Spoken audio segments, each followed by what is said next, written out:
Hello everyone, welcome to a new episode of Dubai Star.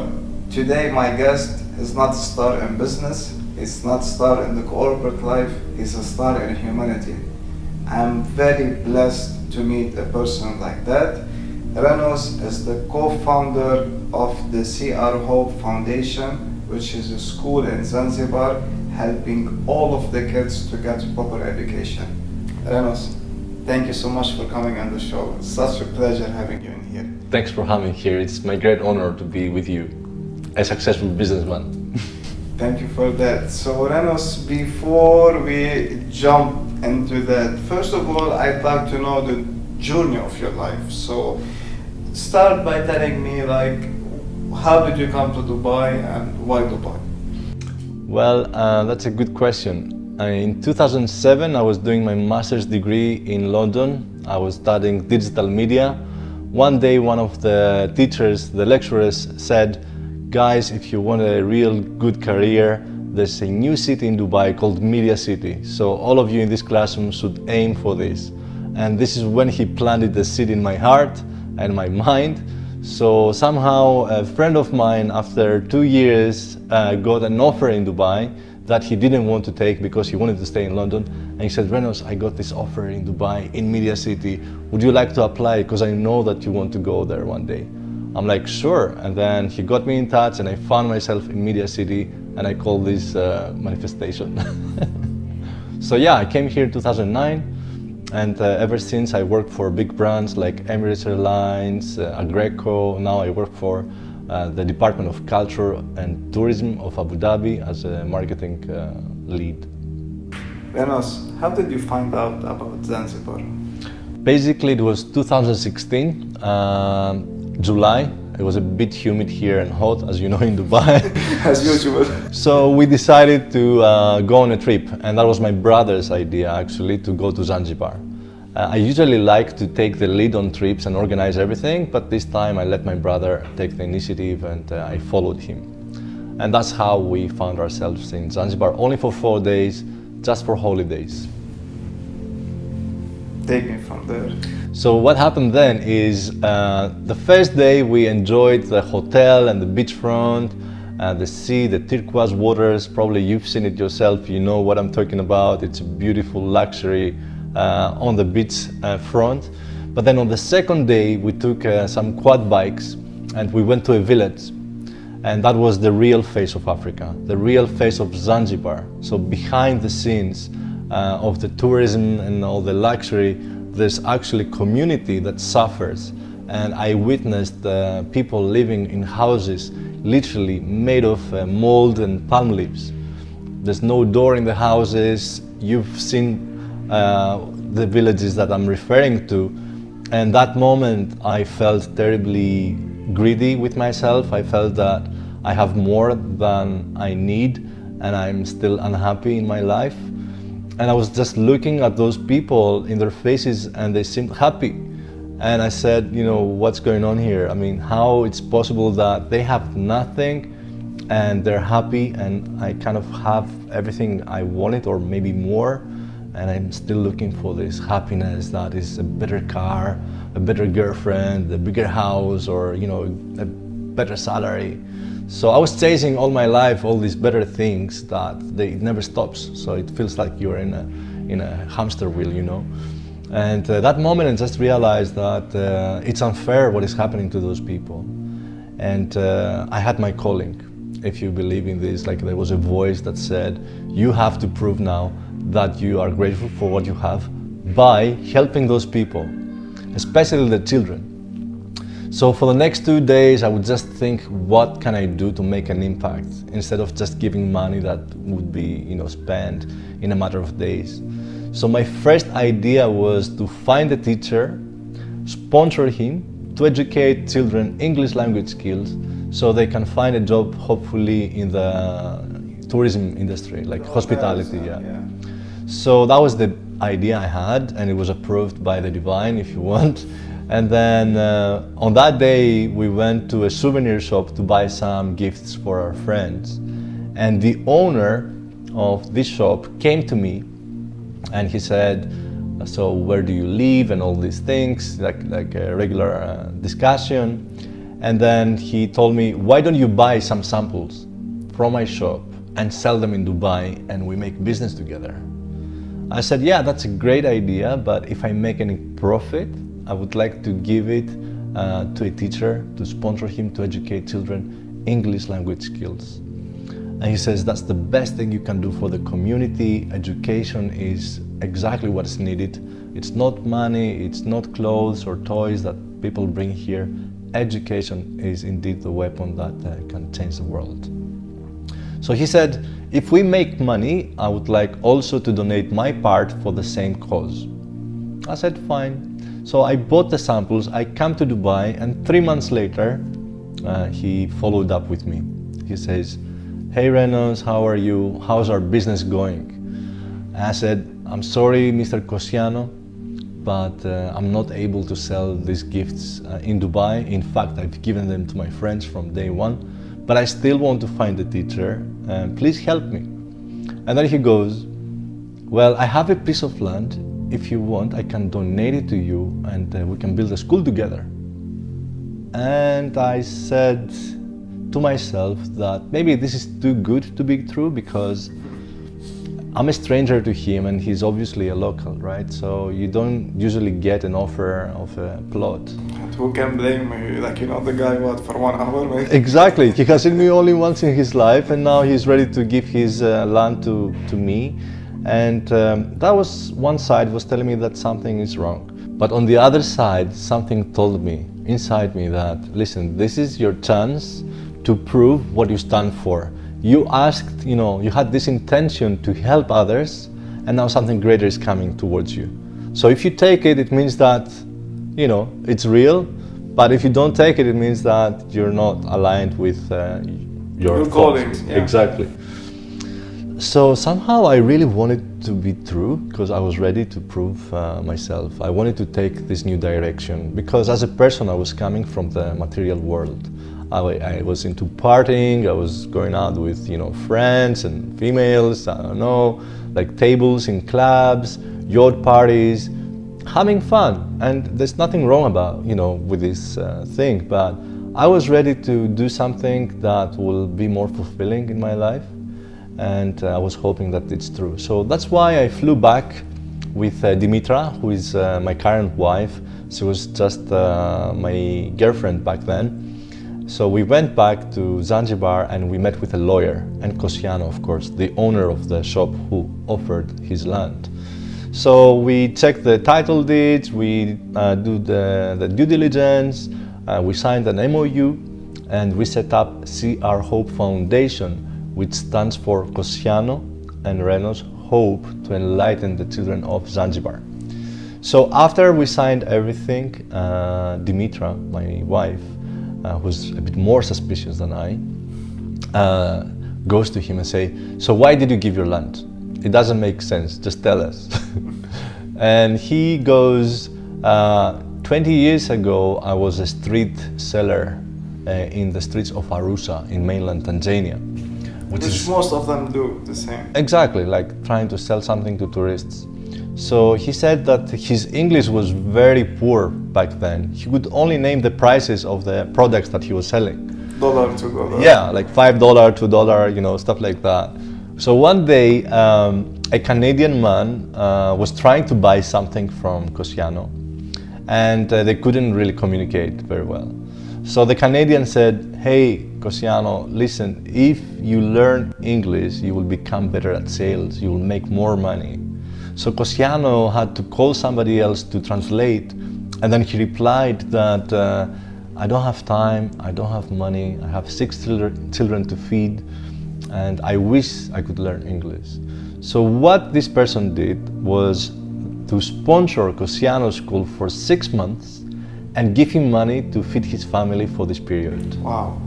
So Cosiano indeed learned English, and then 6 months later, a guy from Switzerland came from Zanzibar to Arusha, like the place where Cosiano was, and he met him on the streets. And he said, would like to work with us in the small gift shop that we have, would be great. So Cosiano traveled to Zanzibar and he started working in this hotel, practicing his English even more and saving money until he opened his own souvenir shop where I met him. So he said that he always wanted to give back because he knew that education changed his life to become from a street seller to a businessman thanks to English. So he said, the moment you came to me and you said, I'm looking for a teacher to sponsor him to educate English language skills to the children, he felt that's it. That's my chance to prove that I'm grateful for what happened in my life. So imagine, it's two stories of two people that they had the calling and they both have to take it and believe in each other, and that's how we started the story. And I was like really mind blown and fascinated by this journey that I'm joining, because everything started by a person 20 years ago who helped somebody learn English. And that's why I asked Cosiano, the co-founder of Foundation, to get me in touch with this Canadian man. He's still in touch with them? He gave me his email address 3 months later after I requested for it, and I got in touch. We did an interview for our blog on the website. He's 70 years old. He's based in Canada. His name is William Fraser and they call him Don. He was very humbled to hear that Cosiano actually paid forward or paid back. And he's a teacher by profession and he has helped many people with education.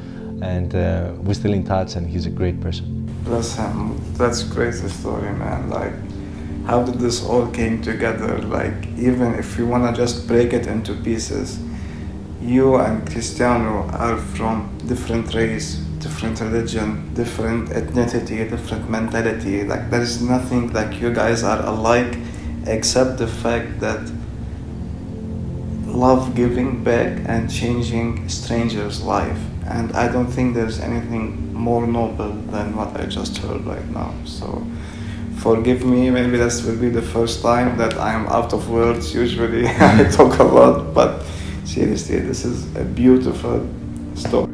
Thank you very much. Even for me, it's very hard to believe, but this story proves to me that sometimes there's a higher thing, that can watch us and control, the future of our lives. And totally, the moment I signed up for it, and we started building the school brick by brick, which was very difficult. I can tell you, I thought that as soon as I started, I would just go to my friends and say, hey guys, support me to build, and everyone would just give me money and we built it. No, it was just me and my savings that I had to take the first steps and to build a foundation so I can prove everyone that this is happening and please support me. So what happened is, after we started building, 6 months later my brother died. And it was the person who actually took me to Zanzibar. And he was very happy before he died that I continue this connection with the island, and we're having dreams that we will go back together and just build this school. And that's why I dedicated this project in his memory. And I said, no matter what happens, this school will be built, even if it finishes in 2050, even by spending $1 a month, if I'm broke, it will happen. So I had no deadline, I had no one to report to. I was just stubborn and committed to deliver it. And then, I just wanted to keep him proud. I'm referring to my brother. And in return, I just wanted him to keep an eye on me, and miracles started to happen. And after 3 years, the school was built. We, managed to raise, including my money, more than $100,000 to start with 5 classrooms. Now we're building another 5 classrooms. You've seen it, and a playground, solar panels, and there's a lot more to come. And I cannot be more thankful for all the help that is coming now. So easily, but I had to really strive until today to get these rewards, because there were moments where I was without a job, and I had a bad financial situation, but I never gave up. I said, that's the last thing I will just cut in my life. I will keep paying for this until I'm broke. And I just gave everything, and now I'm rewarded, and I'm so proud. We are so proud of you. Your brother is very proud of you, and you humbled all of us. Like, we feel no matter what we have achieved in life, it's nothing. It's not even a fraction compared to the happiness that you're giving. You're helping these kids without any returns, and you're changing lives whether you know it or not. So it's like the same tourist guy who changed Cristiano's life. Now you're changing over 60 kids from all ages over there, and that's something beautiful.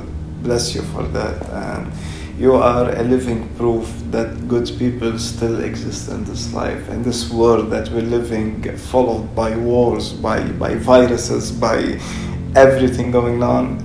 Good people still exist. Thank you so much. I really appreciate it. I have to remain humble, and I appreciate what you say. I mean, my reward is when I see the kids smiling, and that's, the currency I'm getting paid with, and that's a blessing. I mean, there's no money or size of amount that can buy this beautiful feeling when you see the spark in the eyes of children that you caused.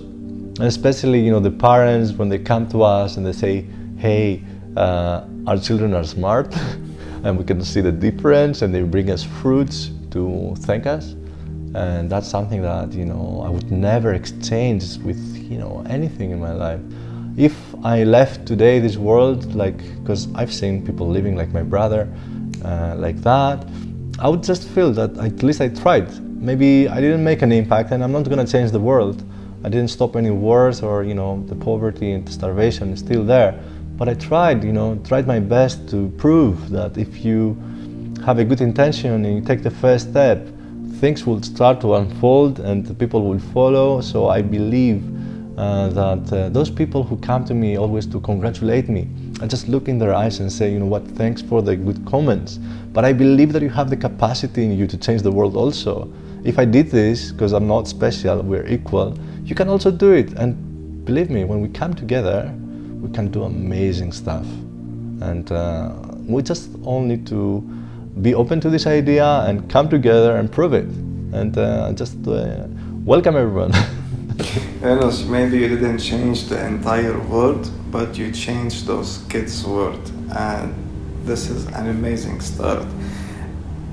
I was blessed and lucky enough to be in Zanzibar. I witnessed the construction of the school. I witnessed the vibe of people coming from around the world, from every nationality, just to work in their hand, even though back home they have the highest positions as chairmen and CEOs, and we saw that happiness. And what I wanted to say in here is how did you manage to grab all of these people from the world and make them go live somewhere where maybe they will not even find clean water or a nice bed to sleep on, or not any form of standards? Let's not say luxury, because we're saying standards.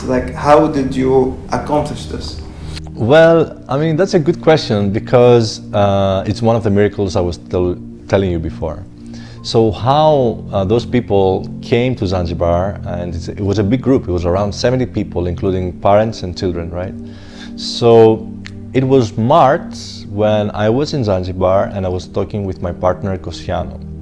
And he told me that there was a visit from the Ministry of Education. They did kind of a supervision to see how we comply with all the rules.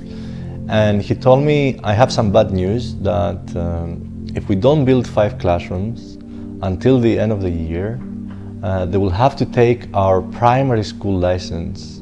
Okay. Because we started as a nursery in the first year with 5 classrooms. So we have 5 classrooms, and we used 2 of them for nursery.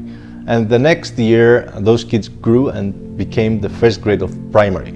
So we took the license for primary school. So the ministry comes and see only 5 classrooms for a primary and a nursery.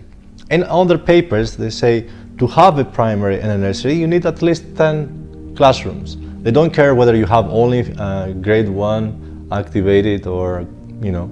So I said, Cosiano, what are we gonna do? I don't know, like we don't have any money, to be honest. He says, they will come back in April and they want to see some development going on. I said, okay, take some stones from the field. We have some, you know, like coral stones because the surface is like that. I said, put them just to show that we're building the foundation. Like just move. Show movement. Yeah. So the day before I left Zanzibar, I got a message on WhatsApp from a person called Vahid Fortuhi. And he was referred, somebody referred to him, our foundation, because he's the founder of a group called Fathers and Kids Camping, which is an amazing group of people founded 11 years ago. They're all Dubai-based, cool dads, I will call them, that they take their children on weekends to the desert and they do safari and they do camping and they do barbecue. So the objective of this group is to create a bonding between fathers and children before the children grow up and they just lost these beautiful, unique moments. So they want to build memories. And once a year, what they do is they take their children to Africa. They've been to Zambia and Kenya so far to build schools. And this group is consisted of, as you said, high-profile individuals like professionals, from owners, CEOs, VPs, you name it. And I would say they're wealthy people and educated in a sense that they care about humanity. And they've understood that what is important in life is the moments with the children and giving back to the community on top of being successful. So they wanted to go to Zanzibar anyway, and they were looking for a project, and they already had contact with another 3 foundations. So they wanted to shortlist me and interview me. And I didn't know all this, I didn't know the background. They just told me that it's a group of people that they want to come in May to Zanzibar to, you know, do some volunteering work. And I'm getting this kind of messages every single week, just trust me. Like I get messages, hey, I'm going to Zanzibar, I was referred by XYZ, can you tell me how I can get involved and so on. So I told them, listen, I'm in Zanzibar right now, I'll come back to Dubai tomorrow, let's meet up. And we can discuss further to understand what you want to do and we can build your itinerary. So I met them on the day I landed from Zanzibar. So it was a group of 21 people. And I was not expecting that. I thought I'm meeting only with one guy. And there was a committee of safety and a committee of travel and a committee of I don't know what. Yeah. And they were in 3 tables and I had to do like speed dating. Like I had 5 minutes on this table and 5 there and 5 there. Each one of them were asking me different questions.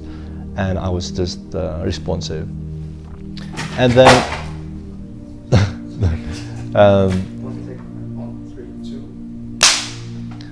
so I would spend time with them on every table, responding to their questions and so on. And Vahid, the chief camper, as we call him, came to me and said, okay, we want to do something on your project, like with our own hands. What can we do? I said, you know, you can build a playground maybe for the children to be happy. And that's something also that we need, and also the Ministry of Education want us to do in a better way, because the only thing we have now is like a couple of swings. And they said, okay, how much is gonna cost? I'm like, around $5,000. He said, yeah, okay, I think we can do this for sure, but we want to do something better, bigger. I'm like, I don't know, guys. I mean, we need 5 classrooms, to be honest, until the end of the year. Otherwise, they will take our operational license for the primary school. But I'm even shy to tell you the amount, because they would do the fundraising. They told me like they would collect the money and source the material, and said, how much? I said $80,000. $80,000, because you know the classrooms are so expensive, because each class has a toilet for boys and girls inside the classroom. This way we reduce the risk of contamination of diseases, and we also reduce the travel from the classroom to the toilet of young children. So this tripled the budget of the construction which is fine, because all I care is about the children to have the best possible standards. And $80,000, I say, and he pauses and he says, yeah, I think we can do that. And I said, thank you very much. You know, I usually don't get very excited when I hear people that they have this intention, but thank you so much. Like whatever you do, even the playground or this, I would be thankful, but I just don't let myself to get too excited because I don't want to be disappointed when it doesn't happen. And I've met many people who promise to help me. You know, some people do it in front of others to kind of, you know, show off a little bit, and I don't even follow up because it's a different thing. Anyway, so we had only 3 weeks to organize ourselves for the trip, to do the fundraising of more than 100,000, and to source material locally from Dubai to ship them to Zanzibar, and start building the foundation for the 5 classrooms. And yeah, finally, not only they built the playground and started the construction of 5 classrooms, but they also installed solar panels, which was something that we had an issue with our electricity.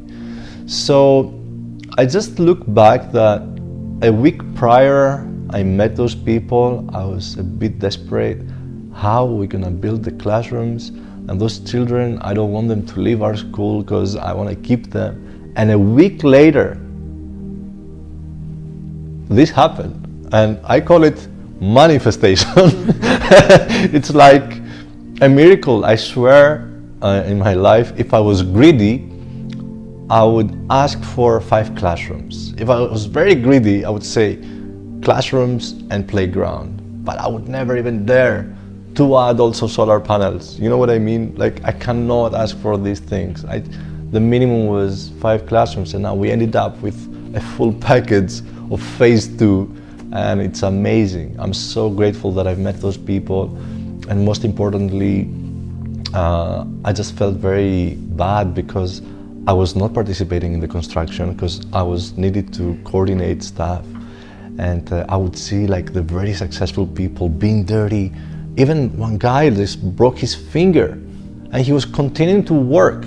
And when I met him, because he was one of the biggest donors actually, I met him and said, Mr. Sandro, I'm so humbled to see you dirty. He wanted to take his glove and clean his hand. I'm like, please don't even do it. Look at me, I was just clean.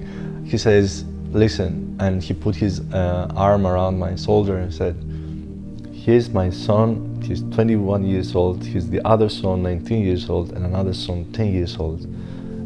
Look at them. And I look at them, they all work like they just carry these 20 kg bricks, like proper, and they're sweating. The sun is strong, and they've been working already for 2 days. And he says, the opportunity you gave me to see and witness the work ethics of my children, for me is priceless. Now I'm relaxed that I have, a safe, future for my children. I understand how they think when it comes to giving back to the community. And I'm so glad for giving us this opportunity. And it was like a loophole of thanking each other. I didn't, no one could accept more, the gratefulness, and that's, the infinite kind of respect. And then, I heard some stories from parents that their children were not very engaged with the idea of going to Zanzibar. Like they thought, okay, what's Zanzibar and da-da-da. But when the parents told them the story of me and Cosiano, then we became their heroes. And they became so engaged with the activity, and they wanted to know more and what happened then and how many children are gonna benefit. And then they were looking upon Cosiano and myself as the real heroes. Like, but you are. Well, actually, I was telling them, you are my hero. Look at you. Look what you've done and what you have accomplished. Because the idea was to complete the playground area during the Eid break, in Ramadan. So when the students were away from school, we would build the playground. And when they returned back to the school, they would see the new, surprise. And that's what happened. Like all of us were waiting for the children to come back from holidays, and the moment they saw the playground, our students just went crazy. They started climbing the walls and taking the slides, and you would see the children from Dubai would actually hug the young students and let them do the monkey bars and all these things. It was like an amazing moment for me. I would just almost felt this aura of like blessing in the place. You know what I mean? Like I get goosebumps so many times when I'm there and just feel that it's just a great thing. Yeah, that's how actually I found them, or they found me. And then but he told me, the chief camper, he said, by the way, you were not the only option we had. There were other 2-3 options that we were considering, but you were so responsive, and we felt there's a connection, and there was transparency in the way you were dealing with things. So it was kind of a no-brainer for us.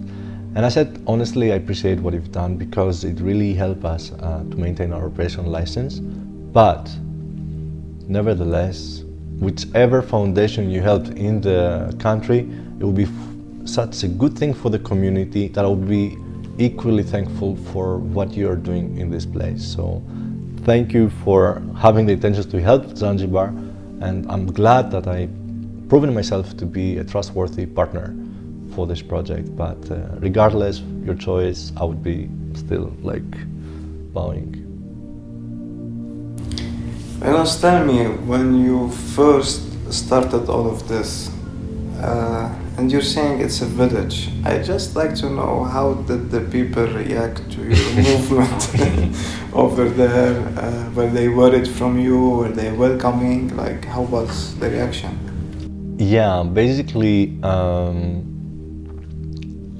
I come across as a different race in this village, right? And because I'm from Europe, probably they think I'm Christian, and I am on papers, but literally I believe in love, so that's every religion has this common thing, right?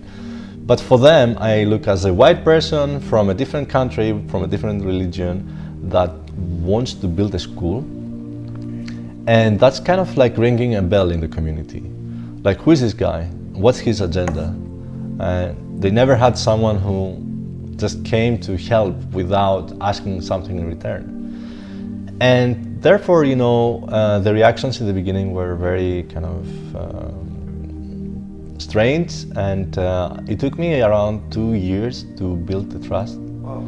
Because we were also doing some mistakes in the beginning. Like, we would take clothes from Western people from Dubai to donate it in the village.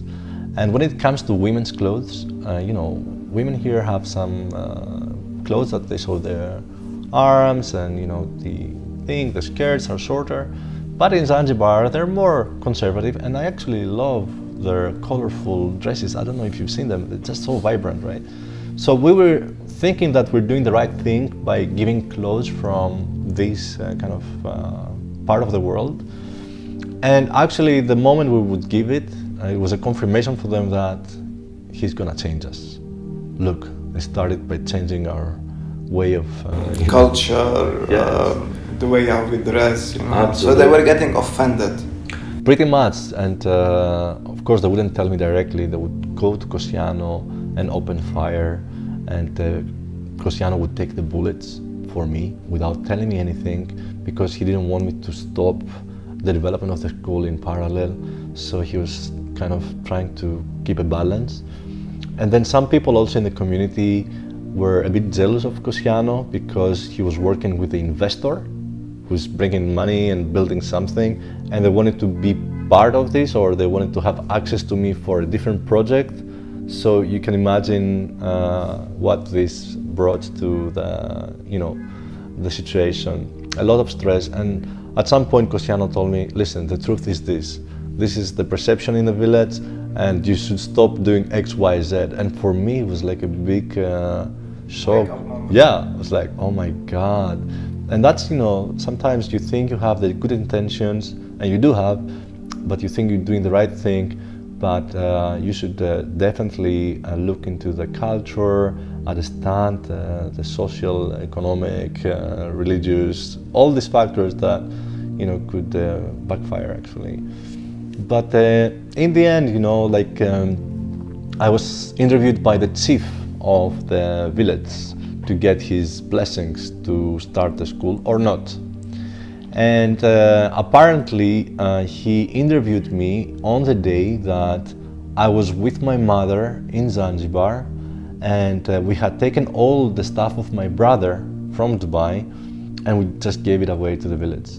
And imagine how emotional was the moment of my mother taking every piece of clothes and smell it for the last time before she gives it to a poor person. It was like, wow. I mean, these moments are in my life so emotional. I'm not gonna cry now, but I cried back then. And so we were sitting with the chief of the village because he wanted to question my kind of beliefs and see what is behind all this. The intention. Yeah, my intentions. And I was with my mother in this meeting. It was just a coincidence. And he goes to me, "You're Christian, we're Muslim. Why you want to help us?" I'm like, my God is love, to be honest. And I had my calling in this place. And I'm thankful that I actually had my calling in Zanzibar. I mean, I would do it anyway, anywhere in the world. But the fact that it's also in this beautiful place is actually great. And I saw the children suffering. I wanted to do something because those children didn't choose. So he says that we're Muslims and you're Christian, so why do you want to help us? And I had to explain myself that my God is love, and it doesn't matter where we come from, and I just want to help those children because I had my calling in this place. And I'm so grateful that this place is Zanzibar, by the way, where I had this kind of action to take because it looks great as an island. And by the way, those children never chose how to name their God, whether it's Allah or it's Jesus. And same to me, it just happened that I was born in Greece and I was born in a family that they told me that this is your God and that's what you should do to be a good person. But we all come from the same source at the end of the day. And we explained him that today was a very emotional day for us. Me and my mom, that we came to the village to give away all the stuff of my brother to the poor people. And before we even get the approval to build, we are here actually doing something that we believe is going to help the community in any way. So please give us the blessing and trust me that I will never let you down. So he goes, okay, I like you, I like your story, I believe you. So he says, what you gonna do about water in your project? I'm like, I never thought about water because I didn't even know that, we're gonna start. He's like, okay, there's a cave, he says, 400 meters away from your land, and you can take the water from there instead of you buying water from the village. I said, thank you so much. And then he says, why don't we go and check out the water if it's drinkable or not? I'm like, yeah, sure. So he's like, okay, let's go now. So we went to this cave with my mom and another assistant of the chief. And the chief says to the assistant, okay, go inside this hole and with this empty bottle and bring us water. So the guy went, we lost sight of him. He comes back and it was like the bottle half of water, and the chief says, okay, drink now. That's how testing the water. I was just looking at the guy, I'm like, okay, good luck. So he drinks and he says, semi-salty. I'm like, okay, if the guy says semi-salty, it means that it's salty. We cannot drink it for sure. And it was very obvious, but we said, okay, maybe we can use it for other purposes. And then I asked Cosiano, who was with us, and said, how much it would cost to get pipes and a booster to connect it from here until the school. And he says this would cost around $2,000. And I said, maybe we should focus now on the construction and we will worry about water later. So that was what happened that day, and then I came to Dubai and then I flew back after a month. So I go to the project and there were some builders, already just doing the foundation.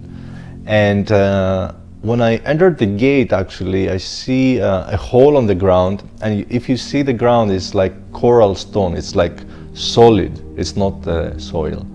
So, and there was a hole, and there was a man, actually like 2 or 3 meters down, with a big hammer and like a nail kind of thing, and he was just digging like ton, which is like impossible for me. Like I wouldn't even manage to do like 1 centimeter, to be honest.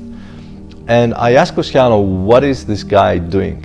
He says, oh, this man, we told him the story about the water and that it's expensive, and he said, don't worry, I want to find water for you guys. So he started digging on his own initiative, and he went down for 3 months, 10 meters, and he found sweet water.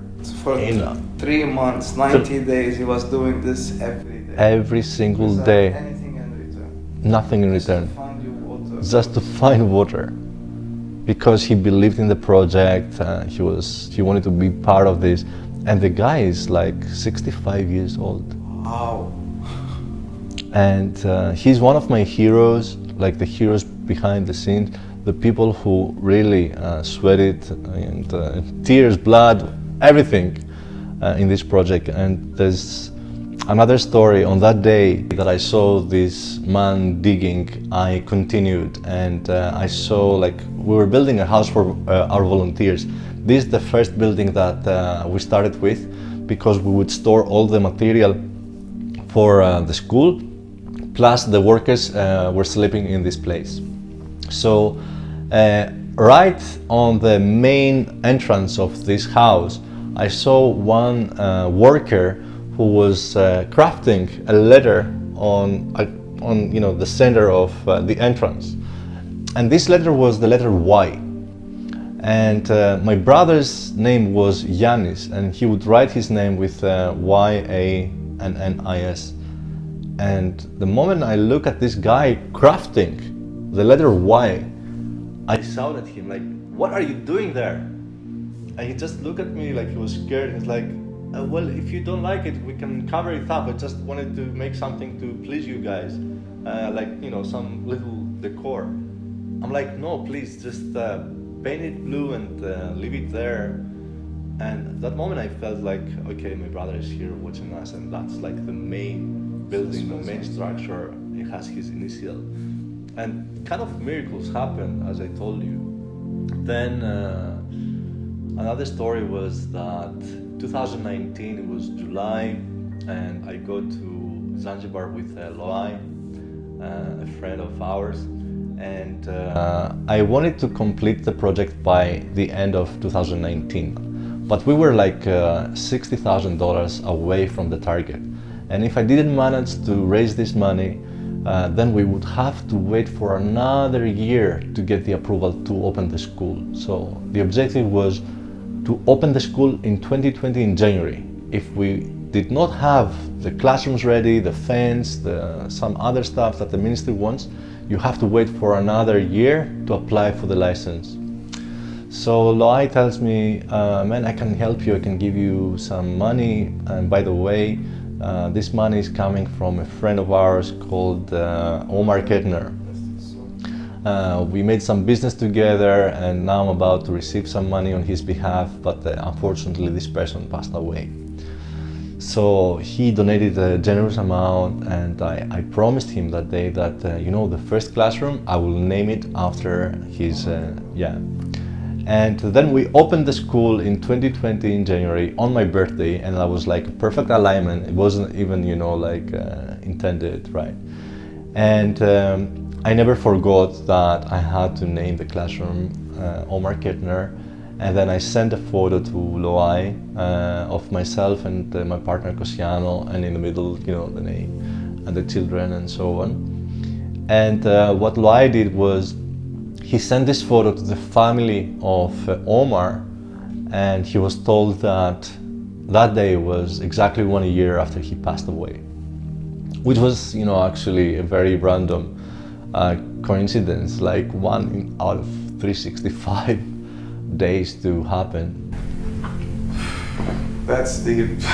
That's really deep. Renos,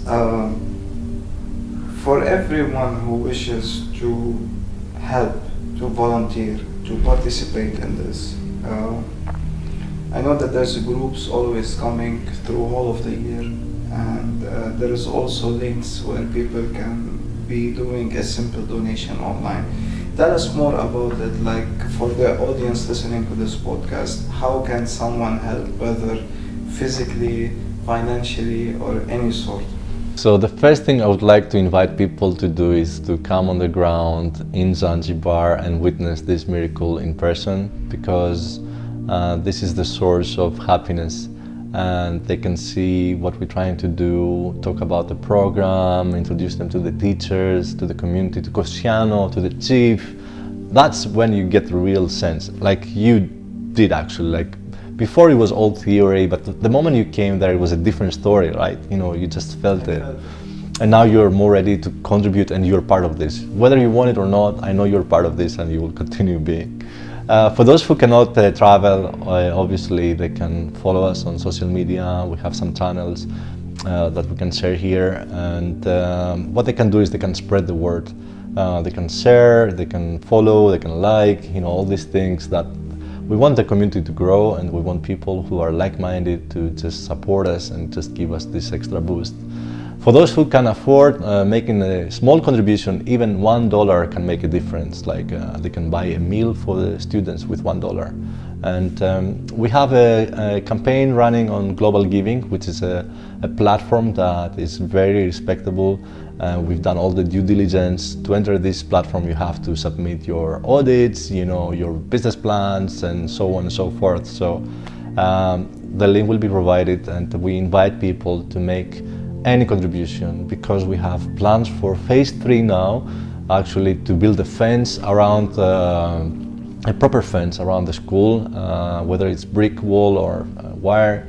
We want to create a sports area for the students, and also we want to make some sort of summer camp for students that they come from abroad to stay in this project and volunteer. So if anyone wants to come to Zanzibar, we have a beautiful house of volunteers, and they can have their own bedroom with ensuite bathroom, but don't expect like hot water and stuff. And there will be some power cuts and so on, and maybe some ants in the sugar in the morning, and you have to buy a new one. But I think that this is exactly what most volunteers love, especially when they come from Dubai. And there are many. I mean, now we have a full house of volunteers as we speak. And I try to kind of apologize in advance, like to don't raise the bar, just expect nothing. And they love this raw life. They are reminded how lucky they are to be in a place like this one, and to have everything working constantly and take it for granted, like internet, electricity, water, all these things that we think that they should work always. Then, you know, when you go there, you just start appreciating the minimum things, and that's something that is part of the transformation journey that everyone should go through. Yeah. Renos, thanks a lot. Thanks a lot for coming. Thanks a lot for sharing everything.